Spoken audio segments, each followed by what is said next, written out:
Deux choses dans les actes sont très présentes. C'est à la fois les difficultés constantes. Les difficultés constantes. Et plus que des difficultés, parfois de la maltraitance, parfois de la persécution. Et deuxième chose, l'action puissante de Dieu. Ces deux choses nous frappent quand on lit en fait ce livre-là qui est l'histoire de l'Église du premier siècle, du début du premier siècle. Et on voit ces deux éléments d'une manière assez forte et incroyable. À la fois, on n'a tellement pas envie d'être à la place d'Étienne, ni à la place de Paul, ni à la place de Pierre, ni à la place de Jean, ni à la place de... Et à la fois, on voit l'action incroyable de Dieu. On voit que la parole se répand, que la parole est multipliée et que Dieu ajoute à son Église ceux qu'il a prévus. Et son Église grandit et se multiplie. Et c'est l'action de Dieu. Et on a ces deux choses incroyables. Alors on continue. On plonge nos regards dans la loi de Dieu, la loi sainte, la loi parfaite de Dieu. Et on est dans le chapitre 7. On avait passé simplement les premiers versets du discours d'Étienne. Étienne est accusé. Étienne, il passe en jugement devant le tribunal des Juifs, le Sanhédrin, et les accusations sont très très lourdes. Les accusations, c'est l'apostasie, c'est-à-dire détourner le peuple avec des mauvais enseignements, des faux enseignements comme un faux prophète, et le blasphème contre Dieu, contre Moïse, et plus que ça, parler même du lieu saint, du temple, et toutes ces choses-là pour les Juifs sont extrêmement graves. Et le blasphème, il y avait une chose qui pouvait amener le peuple juif au temps des Romains à mettre à mort une personne. Pourquoi les Romains, quand ils ont envahi la Judée, ça a été galère jusqu'au bout avec les Juifs, parce que c'était un peuple très indépendant, et jusqu'au bout, d'ailleurs, ça a terminé par des massacres terribles en 70 avec la destruction de la ville de Jérusalem, mais ils ont enlevé du pouvoir au tribunal, c'est-à-dire l'instance judiciaire qui dirigeait, et aussi religieuse, qui dirigeait en fait ce peuple qui s'appelle le Sanhédrin. Et ils ont enlevé de la puissance à ce tribunal-là, mais par la pression des Juifs, ils ont laissé à ce tribunal la possibilité de mettre à mort une personne s'il blasphémait le temple, s'il parlait contre le temple. Et ce blasphème contre le temple, en fait, pouvait être passible, d'une manière indépendante des Romains, de lapidation. Et on le voit notamment dans le procès de Jésus. On va essayer d'accuser Jésus parce qu'il aurait parlé contre le temple. Et si on avait pu obtenir ces accusations-là, eh bien, on aurait pu lapider Jésus. Mais ils n'ont pas réussi. Alors, ils sont passés par les Romains pour que les Romains puissent acter cette condamnation à mort, qui est la condamnation à mort par les Romains, c'est-à-dire la crucifixion. Et alors ici, on a la même chose. On a en fait ces blasphèmes qui sont passibles de mort. On a Étienne qui finalement doit se défendre.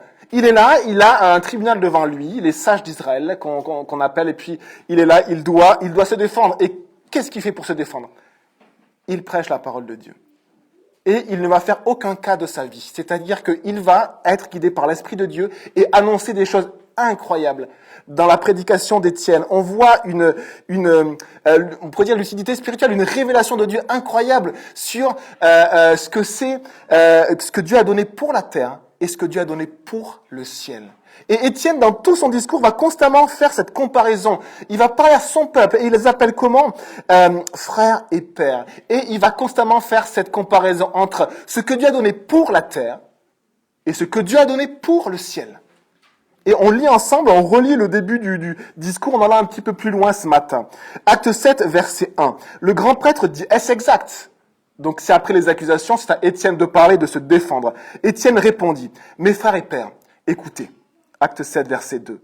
Le Dieu de gloire est apparu à notre ancêtre Abraham lorsqu'il était en Mésopotamie, avant qu'il ne s'installe à Haran ou Charan, et lui a dit, quitte ton pays et ta famille et va dans le pays que je te montrerai.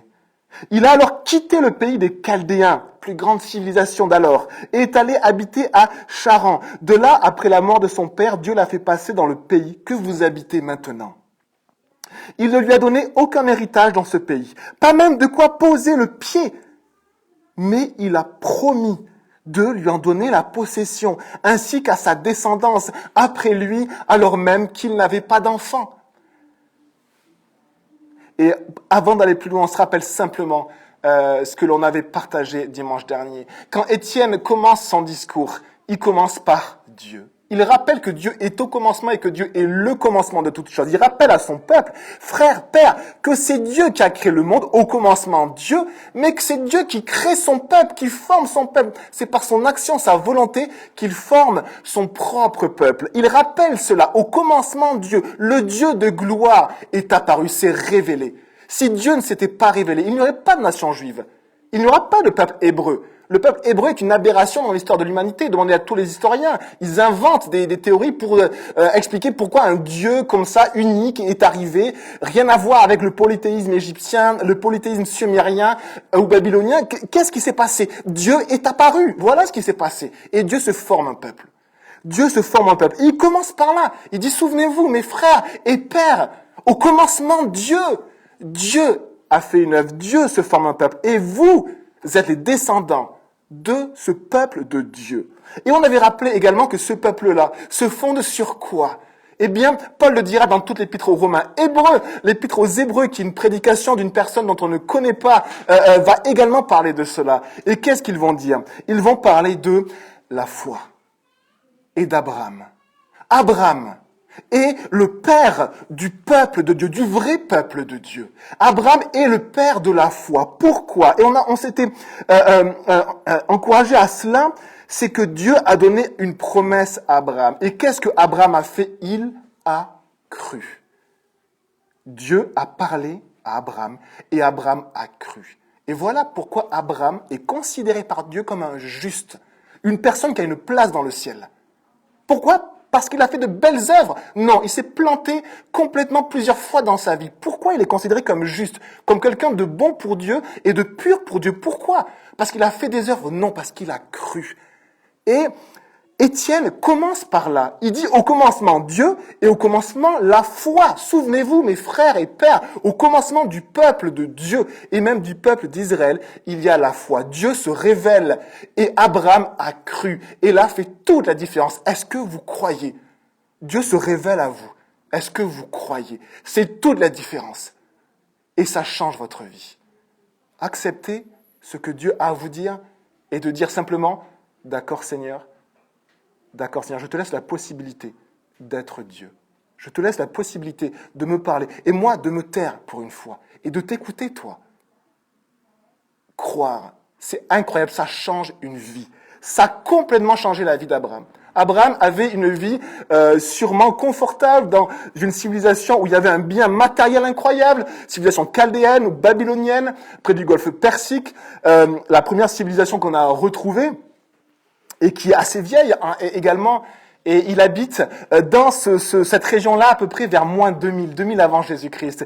Et Dieu va lui dire ceci, il va lui dire, quitte ton pays et ta famille, va dans le pays que je te montrerai. Et que fait Abraham? Il croit à Dieu, il obéit à Dieu. La foi vient avec l'obéissance. La foi, ce n'est pas simplement, oui, je crois en Dieu, c'est bon, je suis chrétien. Non, je crois en Dieu et j'obéis à Dieu. Parce que Dieu me demande des choses. J'obéis à Dieu. C'est une foi qui crée une transformation, qui crée quelque chose qui se met en acte. Et on voit que Abraham a cru et Abraham a obéi à Dieu. Et voilà le commencement, les amis, du peuple de Dieu, à la fois du peuple juif et à la fois de l'Église. C'est le commencement. Paul va le répéter. Le début du peuple de Dieu, ce n'est pas la loi. Le début du peuple de Dieu, c'est la foi. C'est Dieu se révèle et on croit, ou pas. Et Abraham a cru et Dieu l'a considéré comme juste. Genèse 15, verset 6. Abraham a cru Dieu. Il a été considéré comme bon, comme pur. On a envie des fois d'être bon, d'être pur. On se dit souvent, est-ce que tu es une bonne personne? Oui, il y a des bonnes personnes, des mauvaises personnes. J'ai eu cette discussion avec ses collègues, avec mes collègues. La seule manière d'être une bonne personne et d'être juste et pur devant Dieu, c'est de croire. Et Dieu après. Croire, c'est laisser la possibilité à Dieu d'agir dans votre cœur. Et quand on laisse la possibilité à Dieu d'agir dans votre cœur, Dieu opère une transformation qui est progressive. Et après quelques semaines et quelques mois, même si on ne le voit pas, tout votre entourage se dit, mais qu'est-ce qui s'est passé dans cet homme-là ou dans cette femme-là? Parce que Dieu est à l'œuvre. La foi. Et après avoir parlé de cette foi-là, on avait dit, mais Abraham, il n'a rien eu de ce que Dieu lui a promis. Dieu lui a promis une descendance, à 99 ans, il n'avait pas d'enfant. Dieu lui a promis une possession terrestre, c'est-à-dire un pays, et il n'avait pas 1 m² pour lui, pour poser son pied. La foi. Dieu a promis, je continue. La foi, l'obéissance et la persévérance. Je continue fidèlement. Foi et fidélité, ce sont les mêmes mots. Et je continue dans la promesse de Dieu. Verset 6, on continue ensemble au verset 6 et on étudiera jusqu'au verset 8. Acte 7, verset 6. Voici ce que Dieu a dit à Abraham. Ses descendants séjourneront dans un pays étranger. On les réduira en esclavage et on les maltraitera pendant 400 ans. C'est long, 400 ans. Cependant, la nation dont ils seront esclaves, c'est moi-même qui la jugerai, dit Dieu. Après cela, ils sortiront et ils me serviront dans ce lieu-ci. Puis Dieu a donné à Abraham quelque chose d'autre. Dieu a donné à Abraham l'alliance de la circoncision, la base de la loi juive, la base de la nation juive.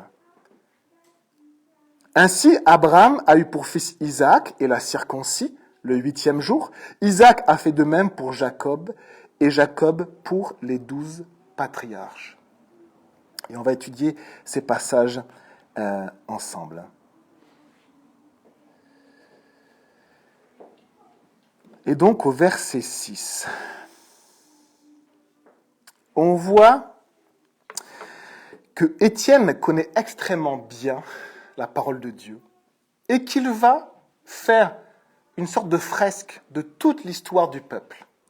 Et à la fin de toute cette fresque-là, on va le lapider. Et dans ce qu'il dit, il donne des enseignements, mais il donne une compréhension, une nouvelle compréhension, même si elle était présente dans la parole de Dieu, dans les Écritures, dans l'Ancien Testament, mais comme si elle était cachée aux Juifs. Comme si les Juifs ne la saisissaient pas. Mais à quelques moments dans l'histoire des Juifs, des sages d'Israël ont pointé sur les bonnes choses et ont révélé ce que Dieu montrait par son peuple d'Israël, par la nation juive, par la loi que Dieu a donnée, tout ce qu'il fallait faire, par le temple, le lieu saint, là où Dieu fait résider son nom et sa sainteté. Par la circoncision, qui était l'acte sanglant dans lequel une personne devenait juive et appartenait au peuple de Dieu. Et dans toutes ces choses, Étienne va donner une nouvelle compréhension. Il va parler de ce que Dieu a fait, il va parler de ce que le peuple d'Israël a vécu donc sur la terre, il va parler de ce que le peuple d'Israël a reçu sur la terre, et à chaque fois, il va dire, mais tout ceci pointe vers le ciel. Tout. La vie d'Abraham pointe vers le ciel. La loi pointe vers une nouvelle loi, qui est une loi céleste. La nation juive, la possession, le pays promis pointe vers quelque chose de céleste également. Et à chaque fois, il va faire cette comparaison-là. Et alors, Abraham, dans Genèse 15, et vous pouvez le prendre avec moi, Genèse 15, est vieux. On a l'impression qu'Abraham, toute sa vie, il est vieux, parce qu'il a vécu très longtemps. Donc quand à chaque fois on lit son âge, mais il était déjà vieux là. Non, il n'était pas tout à fait vieux. Après, il sera encore plus vieux. Et encore plus vieux, parce qu'il va vivre longtemps, Abraham. Et on a chapitre 15. On a au chapitre 15, et on va lire ensemble pour bien comprendre. Genèse chapitre 15.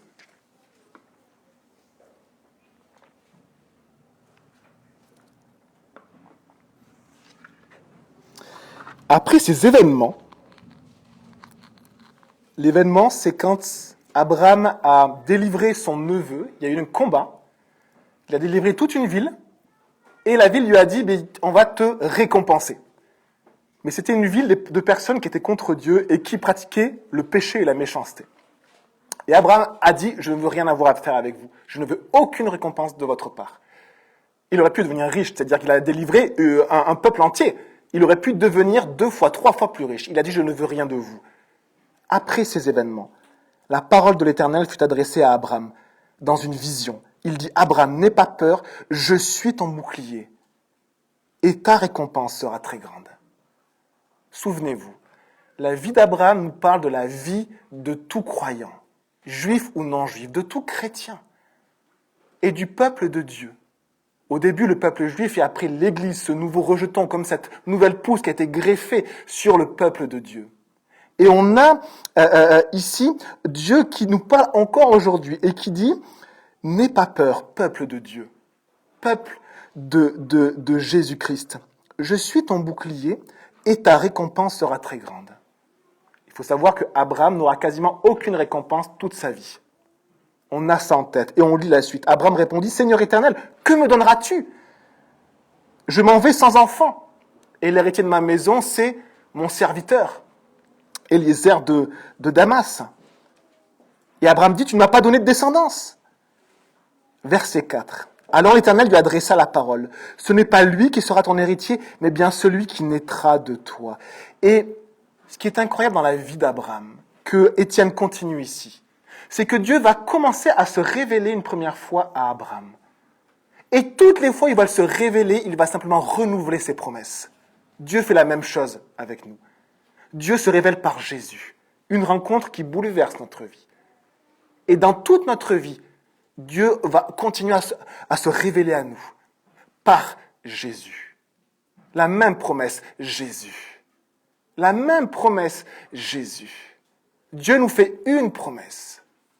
Jésus. Et ici, il a fait une promesse à Abraham. Je te bénirai, je rendrai ton nom grand, tu seras une grande nation. Mais oui, mais je n'ai pas de descendants et je n'ai aucune possession. Et toute sa vie, Dieu va renouveler ses promesses. Il fait pareil avec le peuple de Dieu.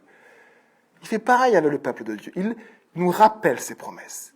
Des choses qu'il a prévu de nous donner, mais que nous n'avons pas encore. Et que nous n'avons pas. Et du coup, on est sur la terre, on ne voit pas ce qui est dans le ciel. On ne voit pas les réalités célestes, les réalités de Dieu. Et on est sur la terre et on se dit, mais à quoi bon? À quoi bon continuer ce chemin difficile parce que je suis moqué à l'école, parce que je ne peux pas m'éclater comme les autres s'éclatent? À quoi bon cette vie différente des autres? À quoi bon? Abraham résumera sa vie en une phrase. Il dira ceci.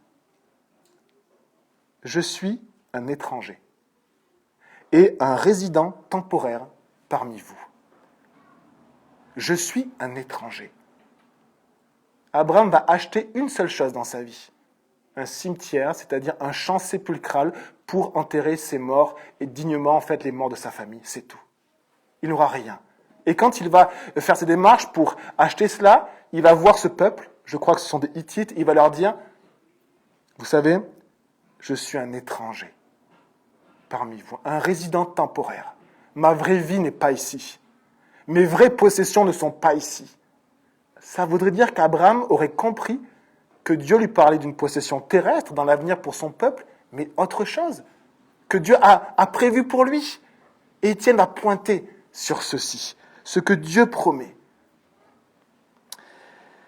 Et on est dans Genèse 15 où Dieu se révèle à Abraham, renouvelle ses promesses. Et Abraham va en avoir un petit peu marre de ces promesses constantes de Dieu parce qu'il n'a rien. Et il va insister un petit peu. Et dans Genèse 15, il va insister et il va lui dire ceci, puisque le Seigneur au verset 7 lui dit « Je suis l'Éternel qui t'ai fait sortir en Chaldée, c'est-à-dire des Chaldéens de la Babylonie, pour te donner ce pays en possession. » Mais il n'a rien, Abraham. Il n'a même pas un mètre carré pour lui. Alors Abraham insiste et dit « Seigneur éternel, à quoi reconnaîtrai-je que je le posséderai ?» Alors, l'Éternel va faire une alliance, mais pas une alliance comme quand on parle de l'ancienne alliance, c'est-à-dire l'alliance du peuple juif, mais il va faire une alliance comme un contrat, comme un acte notarial.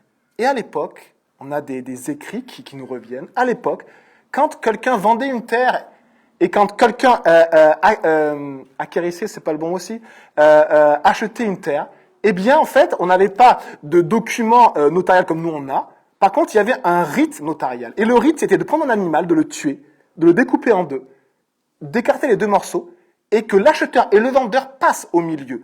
Et c'était un acte qui était irrévocable, si vous voulez. C'était aussi sûr qu'un acte notarial qui était noté dans des registres. Et quand cette chose était faite, Donc vous avez vu, il y avait encore un sacrifice pour acter d'une transmission de possession. Et quand cette chose était faite, c'était définitif. On ne pouvait pas dire ça ne s'est pas passé. Si, on connaissait le vendeur, on connaissait l'acheteur. Là, Dieu promet quelque chose et Abraham ne reçoit rien. Et Abraham insiste. Alors Dieu lui dit d'accord. Eh bien, faisons cet acte notarial. Et il va lui demander de prendre des animaux, de les tuer, de les séparer en deux. Et du coup, Dieu va passer entre les animaux. Et ainsi, il va lui dire, voilà, tu as ton contrat. Ce que je t'ai dit, je le ferai, cette terre t'appartient. Et on a, à un moment donné, juste avant que Dieu passe, avant ce contrat, on a cette révélation de Dieu au verset 13. Abraham va passer toute une nuit très particulière, avec beaucoup de combats, de la frayeur, de l'opposition, des ténèbres. Et pendant ces combats-là, Dieu se révèle à lui et lui révèle des choses. Genèse 15, verset 13, l'Éternel dit à Abraham, « Sache que tes descendants seront étrangers dans un pays qui ne sera pas à eux. » C'est à n'y rien comprendre. Dieu est en train de dire, Jacques, voilà l'acte notarial pour te dire que ça va être ta possession. Et Dieu, pendant qu'il est en train de faire ça, lui dit ceci, il lui dit, « Sache que tes descendants seront étrangers, comme toi. » Mais la possession, ce que tu as promis, seront étrangers dans un pays qui ne sera pas à eux. On les réduira en esclavage et on les opprimera pendant 400 ans. Cependant, la nation dont ils seront esclaves, c'est moi-même qui la jugerai, et ils sortiront ensuite avec de grandes richesses. Retenez cette dernière phrase, et ils sortiront ensuite avec de grandes richesses. Regardez ce que dit Étienne. Il reprend exactement cette citation, mais il change la fin, il paraphrase la fin. Il donne une autre signification, la même signification avec d'autres mots de la fin de cette révélation. Il dit la même chose. Ces descendants séjourneront dans un pays étranger, on les réduira en esclavage. Et à la fin, au lieu de dire « et ils sortiront ensuite avec de grandes richesses », il dit « après cela, ils sortiront et ils me serviront dans ce lieu-ci. » Ils sortiront avec de grandes richesses, ils me serviront dans ce lieu-ci. Je crois vraiment que Dieu promet la même chose à son peuple. Dieu promet de grandes richesses que nous ne voyons pas. Et nous disons à Dieu, mais tu nous as promis plein de choses, une place dans le ciel, une vie éternelle, le royaume de Dieu, et on ne voit rien. On ne voit rien. Alors Dieu renouvelle ses promesses, il acte ses promesses. Et même quand il acte ses promesses de manière absolument certaine, on ne l'a toujours pas. Comme avec Abraham. Par contre, il promet un jour de donner des richesses incroyables et qui sont liées avec le fait de sortir de ce pays et de servir le Dieu des cieux. Et je crois qu'il y a la même promesse pour le peuple de Dieu. Dieu se forme un peuple. Dieu se forme un peuple. Comment ? De la foi. Et Dieu se forme un peuple, mais ce peuple va être étranger pendant 400 ans. Il y a une signification des nombres dans la Bible, plutôt une symbolique. Il y a des nombres qui sont clairement symboliques dans la parole de Dieu. Il ne faut pas aller trop loin, effectivement, dans l'analyse. Il ne faut pas essayer de vouloir expliquer de nouvelles doctrines par les chiffres. Mais on sait très bien que 7, c'est un chiffre à chaque fois qui nous dit une complétude, quelque chose qui est complet, qui est parfait. Et les Juifs le savent. Et qu'est-ce qu'on voit tout autour de la vie de Jésus? Toujours le chiffre 7 qui apparaît, 7 fois, 7 choses. Et simplement comme des points supplémentaires, des jalons supplémentaires que l'Esprit de Dieu met pour son peuple et qui dit, regardez, l'homme parfait, regardez celui qui complète la loi, celui qui accomplit toute la loi. Ici, on a 40 avec un 0, 40 fois 10. Et 40, à chaque fois, on a 40 ans dans le désert, on a 40 jours dans le désert pour Jésus. On a 40, c'est souvent un nombre qui nous fait penser à des moments difficiles, mais aussi où Dieu forme. Des moments difficiles où Dieu forme. Des moments d'épreuve, des moments vraiment qu'on n'a pas envie de vivre. Eh bien là, c'est 40 ans. Et 40 ans, et 40 ans, et 40 ans, et fois 10. Et quand on multiplie par 10 avec les Juifs, c'est comme si ça n'a pas de fin. Vous avez en fait, les Juifs, ils ont tous une signification des nombres assez intéressante. Vous avez le nombre 70. 70 pour les Juifs, ça veut dire que ça n'a pas de fin. En fait, c'est 7 fois 10. C'est-à-dire c'est 7, c'est le chiffre complet. C'est complet, et puis on le prend 10 fois, et ça n'a pas de fin. Et vous l'avez par exemple dans leur compréhension de l'écriture. Les sages d'Israël, par exemple, disent chaque verset des écritures, de la loi, chaque verset de la parole de Dieu a 70 enseignements. Et les Juifs disent ça. Du coup, un disciple va voir son rabbin et lui, il va absolument trouver les 70 significations de un verset. Tellement cette parole est profonde et riche et on fait l'expérience, nous également, dans notre vie de croyant. Le même verset peut nous parler d'une manière tellement différente et peut nous percuter. Eh bien, ce disciple, il va chercher 70 explications d'un verset. Et il les donne à son rabbin. Il dit, voilà, j'ai trouvé les 70 explications. Regarde, les 70 enseignements. Et bien, le rabbin lui dit, c'est bien. Alors, imaginez le dossier là, c'est une thèse. Hein, et il dit, c'est très bien. Maintenant, trouve la 71e. Pour dire que ça n'a pas de fin. Et là, on a aussi le 7 fois 70, 7 fois 70 pour pardonner, et qui veut dire pour les Juifs, c'est pas 490, c'est 7 fois 70, 70, c'est ça n'a pas de fin. Pardonnez à vos amis, à vos frères, mais ça n'a pas de fin. Et là, vous avez 40 et 40 et 40. On a l'impression que ce peuple, issu de la foi, est appelé à vivre dans un pays étranger, et ça n'a pas de fin. On a l'impression que le peuple que Dieu se forme est un peuple qui l'appelle à vivre dans un pays qui n'est pas le sien. Et quand on vit dans un pays qui n'est pas le nôtre, les amis, les lois du pays sont dures à supporter. Pourquoi ? Parce qu'elles ne sont pas pour nous. Elles ne sont pas de notre culture, elles ne sont pas liées à notre identité, liées à notre histoire. Elles sont liées à l'histoire de la terre, l'histoire du peuple. Et je crois également que le peuple de Dieu vit quelque chose de similaire sur la terre. Abraham résume sa vie comme ceci. Je suis un étranger et un résident temporaire parmi vous. Et quand Étienne parle du peuple, au lieu de dire c'est le peuple de Dieu qui a reçu la révélation de la loi, il dit, eh bien ce peuple, souvenez-vous, il a passé un temps quasiment infini en tant qu'étranger. Étranger. Sans terre, sans possession, sans rien, mais simplement avec les promesses de Dieu. Et les promesses qu'un jour, il aurait. Sache que tes descendants seront étrangers dans un pays qui ne sera pas à eux. Est-ce que ça vous fait plaisir de réaliser que l'on va vivre toute notre vie dans un pays étranger ? Dans un pays où les lois ne seront pas pour nous, où la philosophie ne sera pas pour nous, où la culture ne sera pas pour nous. Et il y aura une tension constante, jusqu'à même parfois des saisons de maltraitance. Et des saisons encore plus dures, ça finit ces 400 ans dans une période d'esclavage. Mais la manière que la parole de Dieu a à décrire ces 400 ans, c'est 400 ans de maltraitance et d'esclavage. Il y avait des saisons plus ou moins paisibles, et la dernière saison est la pire, où on a un roi qui veut vraiment exterminer ce peuple et le mettre plus bas que terre, le dernier pharaon. Et on a également un autre peuple étranger sur la terre, le peuple de la foi, qui vit, et des fois qui ne comprend pas les lois qui passent, qui ne comprend pas cette culture, qui dit mais ce n'est pas nous. On aimerait faire une nation chrétienne. On a déjà essayé, ça a été tout le temps une catastrophe. Pourquoi ? Parce que l'identité du peuple de Dieu n'est pas sur la terre. Parce que le peuple de Dieu est appelé à être étranger sur la terre. Et que son identité et sa possession, elle est dans le ciel. Et un jour, Dieu fera sortir avec puissance son peuple avec de grandes richesses. Et ils sortiront de ce lieu-ci. Et ils iront adorer le seul Dieu, le vrai Dieu, face à face. Et on a cette description du peuple de la foi qui est terrible pour nous. Parce qu'on se dit, mais si ça décrit vraiment le peuple de Dieu, on n'a pas envie de moments d'épreuve, et puis encore d'épreuves, et puis des moments de difficultés, et encore de difficultés. On vit des épreuves, on vit des difficultés. Des fois même, on est à terre. Et Dieu dit, ben voilà, les 40 jours, et puis encore les 40. Et puis les 40, je suis désolé, je pense à certains qui sont clairement en souffrance, je suis vraiment désolé pour l'enseignement de ce matin. Et Dieu dit ceci. La vie du peuple de foi, la vie du peuple de Dieu, la vie du peuple qui a pour étendard Christ, et seulement Christ. C'est une vie de difficulté, c'est une vie d'épreuve, mais c'est une vie où ce peuple va voir l'action puissante de Dieu. Mais pour voir cette action, il faut avoir la foi. Parce que Hébreux 11 nous le rappelle.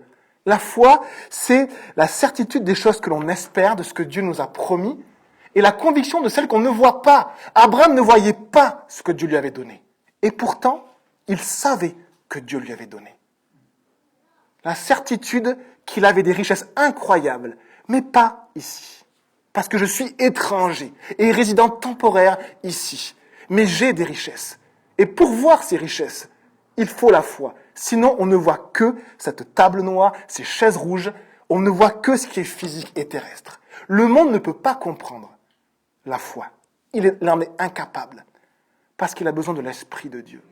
Il en est incapable. Le peuple de Dieu est une aberration et restera incompris pour ce monde. Et la seule chose que Dieu nous demande de faire, c'est quoi? Comme Abraham, croire, obéir, continuer. Croire, obéir, continuer, fidèlement, jusqu'au bout. Parce qu'un jour, Dieu, il y aura une grande victoire. Et le peuple de Dieu, Dieu le prendra, avec de grandes richesses. Et nous serons réunis avec Christ, face à face. Face à face. Et on continue sur le verset 8, et on va entamer quelque chose qui va poursuivre après dans les versets suivants. On va juste l'entamer et on en parlera la prochaine fois. Verset 8. Puis Dieu a donné à Abraham l'alliance de la circoncision. Ainsi Abraham a eu pour fils Isaac et l'a circoncis le 8e jour. Isaac a fait de même pour Jacob et Jacob pour les 12 patriarches. Et on a, alors que Étienne parle de la possession, et vous savez que la possession terrestre, c'est-à-dire la terre promise, la terre sainte. Donc là, on pourrait dire, mais oui, c'est Israël, c'est Jérusalem. Et qu'est-ce que fait Étienne? D'ailleurs, on lui reproche de parler contre la terre sainte. Il dit, mais regardez Abraham, Dieu lui avait promis une terre sainte. Souvenez-vous que cette terre sainte n'était pas sur la terre, elle était dans le ciel. On a reproché également à Étienne de parler contre la loi. Et bien Étienne va faire exactement la même chose. Il va expliquer, annoncer comment la loi est arrivée. Et de la même manière, il va dire, mais cette loi que vous avez reçue, les sacrifices que vous deviez faire dans le temple, les fêtes que vous deviez accomplir, tous les rites que vous deviez accomplir, annoncez autre chose. Tout ce que Dieu vous a donné pour la terre, pour l'alliance terrestre, pour la nation terrestre, annonce quelque chose d'autre, annonce une alliance céleste, une nouvelle alliance. L'alliance par le sang de Jésus. Une nouvelle loi que Dieu met dans notre cœur. Et une nouvelle terre. Et la terre que Dieu veut nous donner, c'est pas cette terre-là. C'est une nouvelle terre qu'il va nous donner. Le ciel. Et alors, on a plusieurs passages qui parlent de cela. On a toute cette signification de l'alliance et toute la signification de la circoncision. Je ne vais pas développer sur ça parce que je vais juste finir sur ce que Paul dit et qui reprend exactement finalement ce que Étienne dit. Et en fait, ce que Paul va dire et ce que l'enseignant de l'Épître aux Hébreux va dire également se rejoignent complètement. L'Esprit de Dieu parle. Il montre tout ce qui était ancien et il montre que tout ce qui était ancien pointait vers quelque chose de nouveau. L'ancienne alliance pointait vers la nouvelle. La terre pointait vers le ciel. La loi terrestre pointait vers la loi du cœur, la loi céleste. Et il va dire ceci, Paul, et on a l'impression d'entendre cela aussi dans la bouche d'Étienne. Et je vous le lis dans Romains 2, verset 17. Et peut-être que vous pensez être chrétien. Peut-être que vous vous dites, mais moi je suis chrétien. Moi je suis protestant, moi je suis catholique. Certains vont donner une appartenance au peuple de Dieu. Et Paul dit ceci, Romains 2, verset 17. Toi qui te donnes le nom de juif, et là on pourrait dire ou le nom de chrétien, ou le nom de catholique, le nom de protestant, le nom d'évangélique. On met toujours les évangéliques comme des purs, mais on va les mettre bien sûr avec les catholiques, avec les protestants. Tu te reposes sur la loi, tu places ta fierté dans ton Dieu, tu connais sa volonté, et tu discernes ce qui est important car tu es instruit par la loi. Dieu se révèle, et sa révélation peut être un sujet d'orgueil pour l'homme. Et c'est ce qui s'est passé pour le peuple juif. Le peuple est devenu fier de sa loi. Le peuple est devenu fier de son temple. Le peuple est devenu fier de sa terre sainte. Et l'Église, qui n'a pas compris, a voulu d'ailleurs récupérer la terre sainte, l'Église catholique, dans l'histoire. Et Paul, et Étienne, et l'enseignant d'Épître aux Hébreux disent la même chose. Au verset 28. Le juif, ou le chrétien, ou l'évangélique, ou le protestant, ou mettez le nom que vous voulez et que vous aimez, qui est cher à votre cœur. Le juif, ce n'est pas celui qui en a l'apparence. Le chrétien, ce n'est pas celui qui en a l'apparence. Ce n'est pas ce qui est visible dans le corps, ou physiquement, ou visuellement. Mais le juif, le vrai chrétien, c'est celui qu'il est intérieurement. Et Étienne dit exactement la même chose. Frères, pères, vous qui vous appelez le peuple de Dieu, qu'en est-il de votre cœur? Est-ce que votre cœur est lié à Dieu? Est-ce que votre cœur a vraiment été brisé, circoncis? Est-ce que vraiment votre intérieur a été brisé et que vous avez laissé l'Esprit de Dieu venir et résider en vous?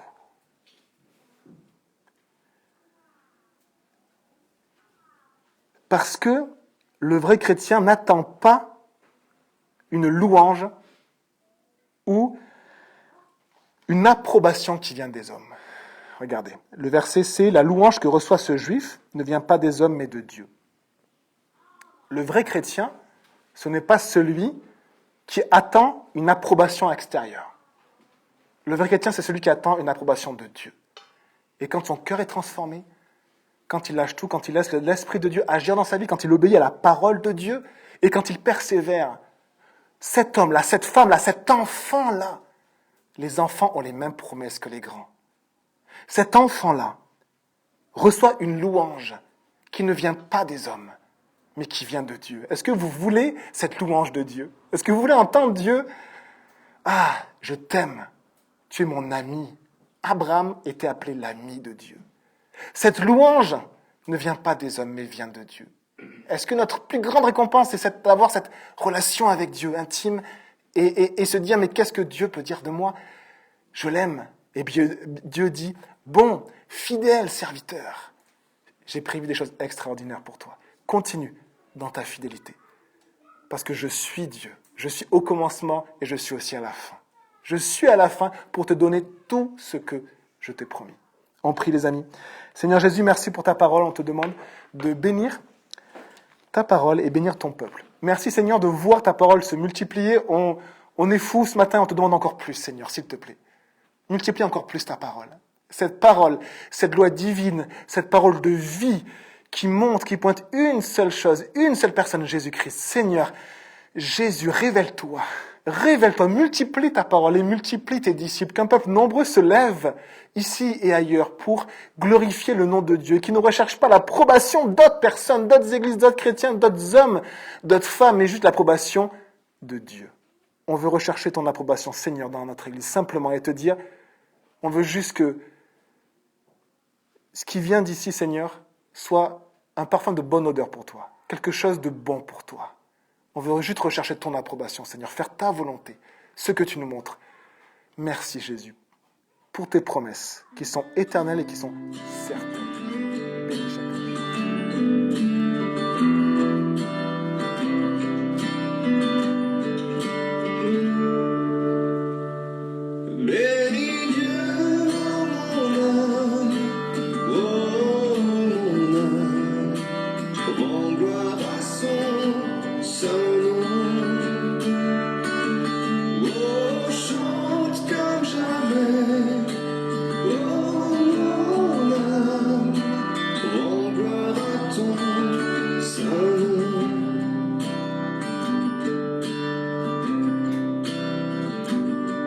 Voici l'aurore, l'aube d'un nouveau jour. Pour toi un chant doit s'élever devant ce qui m'attend et ce qui pourrait arriver. Qu'à la fin du jour je te chante encore. Bénis Dieu, oh mon âme.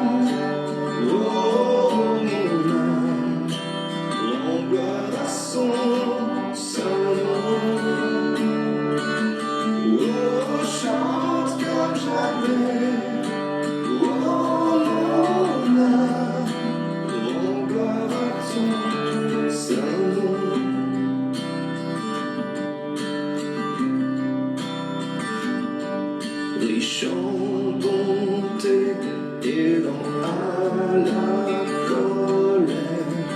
Ton nom est grand et ton cœur est bon. Je ne cesserai de chanter tes bontés. J'ai des milliers de raisons pour louer. Bénis Dieu, oh mon âme, rends gloire à son saint nom. Oh, chante comme jamais, oh mon âme, rends gloire à ton saint nom.